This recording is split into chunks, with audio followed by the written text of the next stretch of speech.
जैसा मैंने कहा कि यहाँ की सरकार से भी बात करनी है, लेकिन यहाँ की सरकार के साथ यहाँ अपने लोगों से भी बात करने की वो क्या चाहते हैं।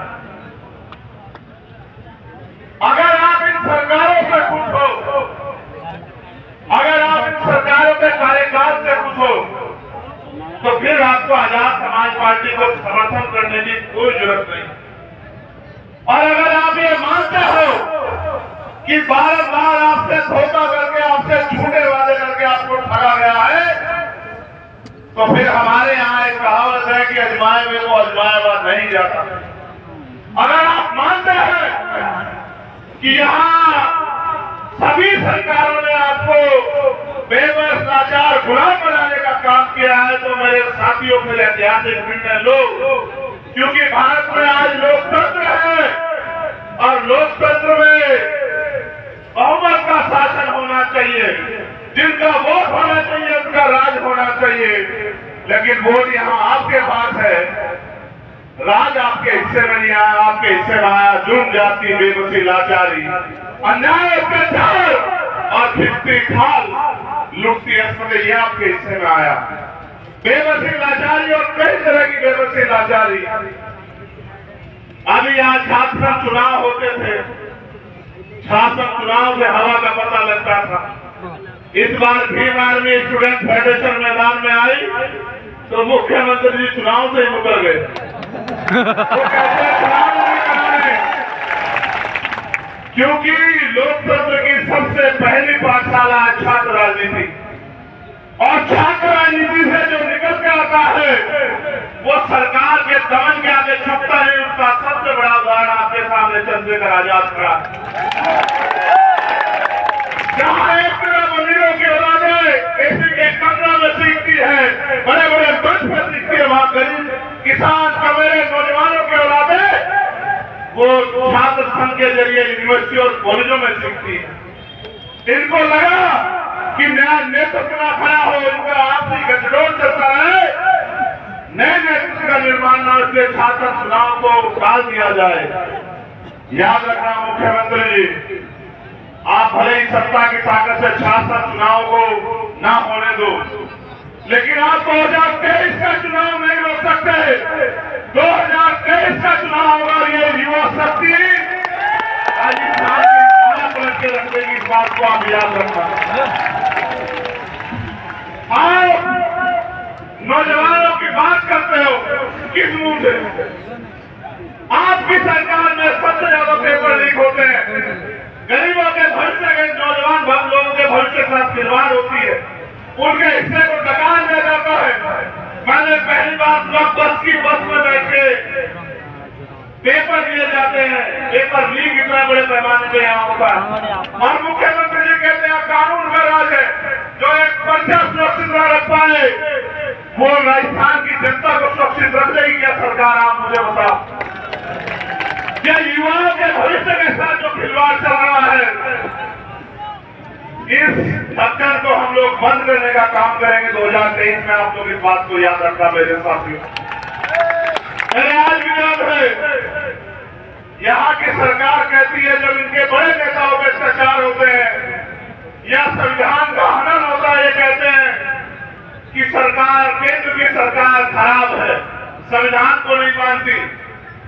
मैं ऐतिहासिक प्रमाण हूं आपके पास। मैं सीएसए के साथियों की लड़ाई लड़ने आया था, उनका आंदोलन था, रात को 12 बजे इसी जयपुर से उठा के मुझे सोते हुए को, और सिर्फ मुझे नहीं, मुझे तो आदत था आपकी लड़ाई में हर कीमत चुकाने की, लेकिन जितने भी साथी मेरे साथ आए थे सबको जेल भेजने का काम किया सरकार। और लड़ाई सिर्फ उन सीएसए के भाइयों के हक अधिकार की थी। यहाँ हर ग्रेड टीचर का जो है वो ट्रांसफर नहीं हो रहा, चाहे आशा कार्यकर्ता और आंगनबाड़ी हो, सीएसए के भाई हो, थर्ड ग्रेड टीचर हो, सरकारी कर्मचारी हो, तमाम लोग परेशान हैं। अभी मेडिकल के डॉक्टर ने धरना दिया, मुख्यमंत्री तानेशाही पे रहे और उनसे कहा नौकरी करनी है करो वरना छोड़ दो। ये अहंकार किस लिए? इसी जनता ने आपको ताकत दी, लेकिन आज आप अहंकारी हो गए। अगर सरकार अहंकारी हो जाए तो जनता को निर्णय लेकर सरकार को सबक सिखाना चाहिए, और उस आदमी को जो तानाशाही करे उसको दोबारा मौका नहीं देना चाहिए कि उसका घमंड इतना बढ़ जाए कि वो अन्याय अत्याचार की हद को पार कर जाए। इसलिए आज हम लोग सामाजिक न्याय सम्मेलन कर रहे हैं, और कानून का राज कितना ये आपने देखा कि यहाँ एक कर्मचारी पहले रेल में एक महिला को, मुस्लिम महिला को छेड़खानी करता है, और फिर हमारे एक देशभक्त एएसआई की जो है टीकाराम मीणा जी की, और उनके साथ अक्सर और तमाम लोगों की, जिनका सदर भाई के मैं घर भी जाता हूँ यही जयपुर के उनके आंसू पूछने के लिए, लेकिन उनकी गोली मार के हत्या कर देती है। ये व्यवस्था जो यहाँ राजस्थान में है, और एक सरकारी कर्मचारी की हत्या होती है, शहीद का दर्जा देने के बजाय मुख्यमंत्री जी और उनके नेता बैठ के उस परिवार का मजाक उड़ाते हैं।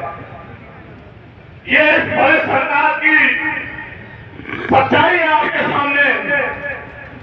एक मेरे याद है, आपने ऐसे इतनी बड़ी ताकत में SC/ST की महापंचायत की थी, आपको याद है या नहीं है बताओ? जिस दिन से उन कर्मचारियों ने अपनी मांगों को लेकर SC/ST की महापंचायत की, वो सारे कर्मचारी, मैं जानता हूं कितना उत्पीड़न उन अधिकारी कर्मचारियों का सरकार के लोगों ने किया। सरकार को लगा कि ये कर्मचारी अपने हक आवाज के लिए समाज को इकट्ठा कर रहे हैं। मैं उन कर्मचारी साथियों से भी कहना चाहता हूं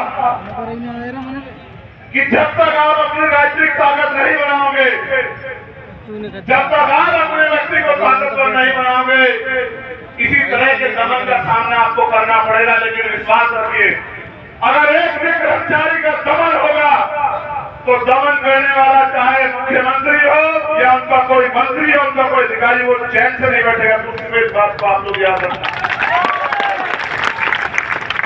2 अप्रैल 2018 के सारे मुकदमे वापस अभी नहीं हुए सारे मुकदमे वापस हो। SC/ST आयोग बनाया, किसी पोस्ट ऑफिस से ज्यादा नहीं है वो, उनकी कोई बात नहीं मानी जाती। उनके जो अध्यक्ष है उनको भी मैंने सुना, वो भी बेचारे कहते रहते हैं कि साहब ये परेशानी को सुनता नहीं, एक झुंझुना बना के रख दिया, उसको कोई ताकत पावर नहीं है। झुंझुना इसलिए बना दिया कि हम सवाल ना करें, लेकिन सवाल तो करने पड़ेंगे। जनता ने आपको वोट देकर सरकार बनाया, और सरकार इसलिए बनाया कि 2 अप्रैल 2018 में स्पेशली SC/ST के लोगों ने जो आंदोलन किया, उन पे झूठे मुकदमे लगे, उनकी खाद पीसी गई। उन्होंने सोचा कि बीजेपी को रोकने के लिए हम लोग कांग्रेस को वोट दे देते हैं। उन्होंने आपकी सरकार बना दी, आपने उसके नाम पे 2019 में वोट लिया, और आज तक आपने मुकदमे वापिस नहीं किए, ना ही आयोग को ताकतवर किया। ये बात इस बात को स्पष्ट करती है कि आप इन वर्गों के हितैषी हो ही नहीं। सामान्य साथियों, बड़े दर्द के साथ कहना पड़ रहा है, देश भर के जुल्म हत्या एक तरफ, देश भर का अन्याय अत्याचार एक तरफ, और राजस्थान का अन्याय अत्याचार एक तरफ, और फिर आप अन्याय अत्याचार के खिलाफ आवाज भी नहीं उठा सकते। आपको याद है जितेंद्र मेघवाल, कितने लोगों को याद है? हाथ खड़ा। आपको याद है इंद्र मेघवाल, आपको याद है कार्तिक भील, आपको याद है पूजा भील, आपको याद है आशा बदी वाल्मीकि, आपको याद है ओम प्रकाश नगर, आपको याद है बहन तोला गुजर, आपको याद है भाई पुष्कर कसाना, आपको याद है थाना गाजी, आपको याद है चूरू, आपको याद है पगड़ी, और अभी अभी पाली की जो वीडियो मैंने डाली कि किस तरह सरकार में, और मैं अशोक मेघवाल के परिवार के साथ जो है उसको भी नहीं भूल सकता। मैंने आपको हर न्याय पंचायत में याद दिलाया, जब भी आपने सामाजिक न्याय सम्मेलन किए, मैंने आपको याद दिलाया कि जुर्म जाति अन्याय अत्याचार के जिम्मेदार हम लोग हैं, और कैसे ये आपको जानना चाहिए। आज आप यहाँ हजारों की संख्या में आए, हम इसलिए जिम्मेदार हैं कि जिस वोट के दम पे हम अपना राज स्थापित कर सकते थे, उस वोट को हमने इनको देने का काम किया और इन्होंने बदले में जो इनका स्वभाव है, इन्होंने बदले में वही अन्याय, अत्याचार, जुल्म जाति हमें देने का काम किया। अगर आपने इनको पागल बनाया होता तो किसी जालिम की हिम्मत नहीं होती कि वो जितेंद्र बेकवाल को चाकू से चीर देता। किसी जालिम की हिम्मत नहीं होती कि वो पूजा भील की 10-11 टुकड़ों में जो है उसकी हत्या कर देता। तो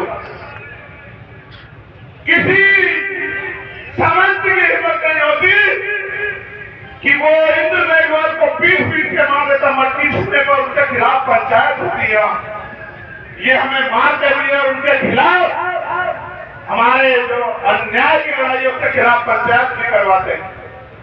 आप ये बताओ कि 12 साल में वोट का अधिकार स्वाभिमान सम्मान की जिंदगी के लिए दिया, 12 साल में वोट का अधिकार गुलामी की बेड़ियां काटने के लिए दिया, और आपने अपनी वोट का प्रयोग किसने किया मेरे साथियों?